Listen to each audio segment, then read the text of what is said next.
आज है 13 अप्रैल 2023 और 13 अप्रैल 2023 के जितने भी इंडिया और वर्ल्ड के जो करंट अफेयर्स के क्वेश्चन बनते हैं आज उनका हम डिस्कशन करेंगे।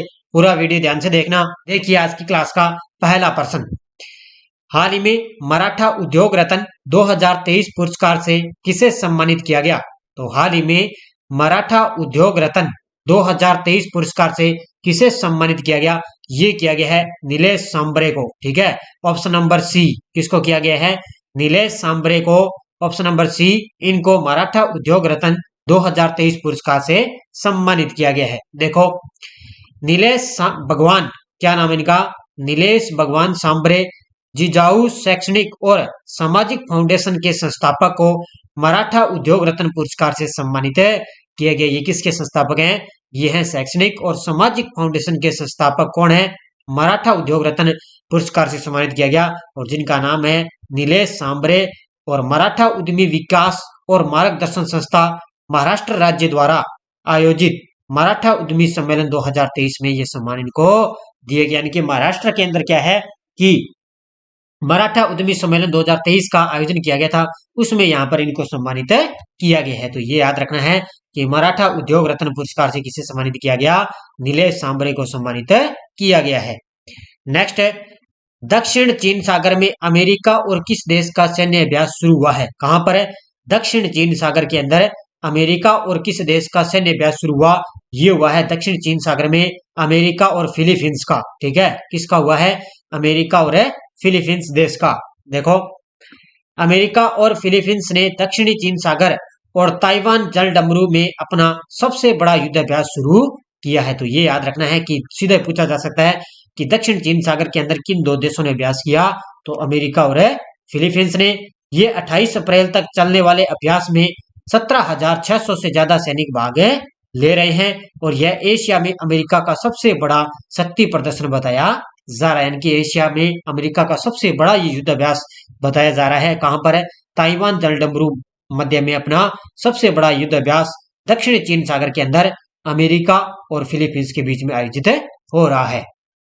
नेक्स्ट है, किस राज्य ने संजीवनी परियोजना शुरू की है? किस राज्य ने संजीवनी परियोजना शुरू की? ये की है हिमाचल प्रदेश ने। ठीक है, किसने की है? हिमाचल प्रदेश के द्वारा संजीवनी परियोजना शुरू की गई है।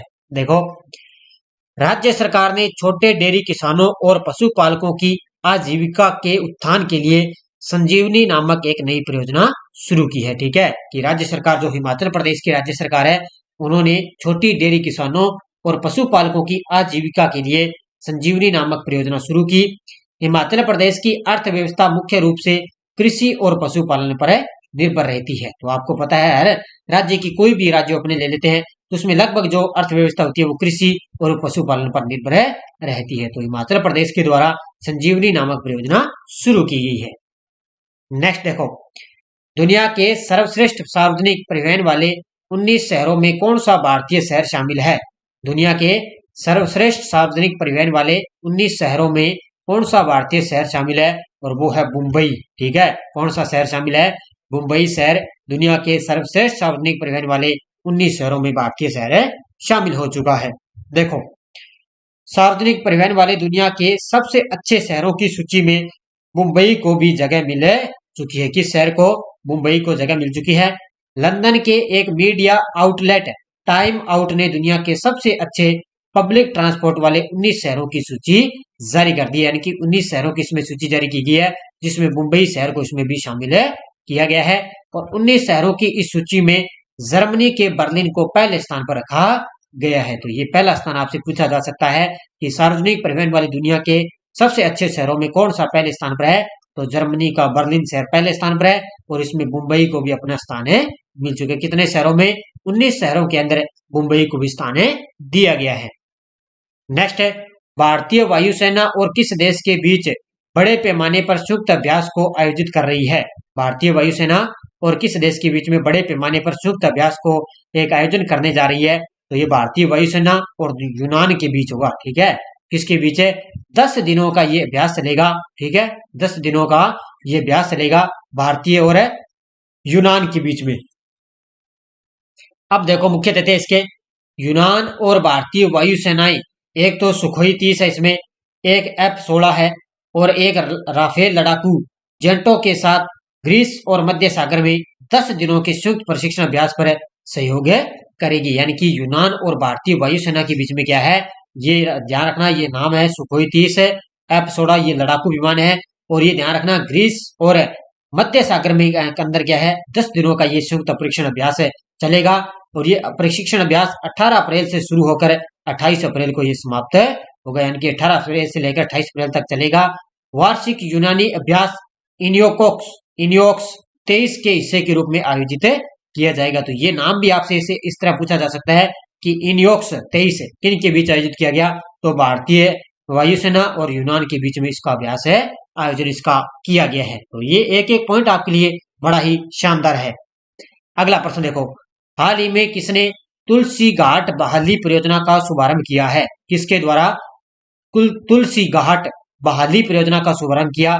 ये किया है एस जयशंकर ने। ठीक है, हमारे विदेश मंत्री हैं एस जयशंकर, उनके द्वारा तुलसी घाट बहाली परियोजना का शुभारंभ किया गया है। कहां पर है? वाराणसी उत्तर प्रदेश के अंदर। ठीक है, कहां पर है? वाराणसी उत्तर प्रदेश में। देखो, भारत के विदेश मंत्री एस जयशंकर ने युगांडा के कंपाला में अपने 3 दिन दौरे के दौरान वाराणसी में तुलसी घाट रिस्टोरेशन प्रोजेक्ट की शुरुआत की है। कहां पर की है? वाराणसी के अंदर तुलसी घाट रिस्टोरेशन प्रोजेक्ट की शुरुआत की है। किसने? भारत के विदेश मंत्री एस जयशंकर ने। और युगांडा को अफ्रीका की ओर से 2022 से 2025 के लिए गैर इलाकेदार यानी कि आंदोलन JNM का अध्यक्ष चुना गया। किसके लिए? गैर इलाकेदार आंदोलन JNM का अध्यक्ष चुना गया है। किसको? युगांडा को 2022 से लेकर 2025 के लिए। और विदेश मंत्री के द्वारा तुलसी घाट रिस्टोरेशन प्रोजेक्ट की शुरुआत की गई। कहां पर है? ये युगांडा के कंपाला में 3 दिवसीय के दौरे पर थे और उत्तर प्रदेश के अंदर उन्होंने ये शुरुआत की है। नेक्स्ट है, किस केंद्रीय मंत्री द्वारा अप्पा साहेब धर्माधिकारी को महाराष्ट्र भूषण से सम्मानित किया जाएगा? तो ये किया जाएगा हमारे गृह मंत्री अमित शाह के द्वारा। किसके द्वारा? हमारे गृह मंत्री अमित शाह के द्वारा अप्पा साहेब धर्माधिकारी को महाराष्ट्र भूषण से सम्मानित किया जाएगा। देखो, केंद्रीय गृह मंत्री अमित शाह ने 16 अप्रैल को समाज सेवक और सुधारक के रूप में प्रसिद्ध दत्तात्रेय नारायण धर्माधिकारी, ठीक है, इनका पहले नाम था दत्तात्रेय नारायण धर्माधिकारी, जिन्हें अप्पा साहेब धर्माधिकारी भी कहा जाता है, इनको महाराष्ट्र भूषण पुरस्कार प्रदान किया जाएगा। किसके द्वारा? अमित शाह के द्वारा। कब है? 16 अप्रैल को। ठीक है, अभी 13 अप्रैल हुई है, 16 अप्रैल को इनको सम्मानित किया जाएगा। और ये एक समाज सेवक और समाज सुधारक हैं। कौन है? अप्पा साहेब धर्माधिकारी। इनको पहले दत्तात्रेय नारायण धर्माधिकारी के नाम से जाना जाता था। और अप्पा साहेब धर्माधिकारी को 2022 में महाराष्ट्र भूषण पुरस्कार से सम्मानित किया गया है। तो ये पॉइंट भी आपको अच्छी तरह से याद रखना है।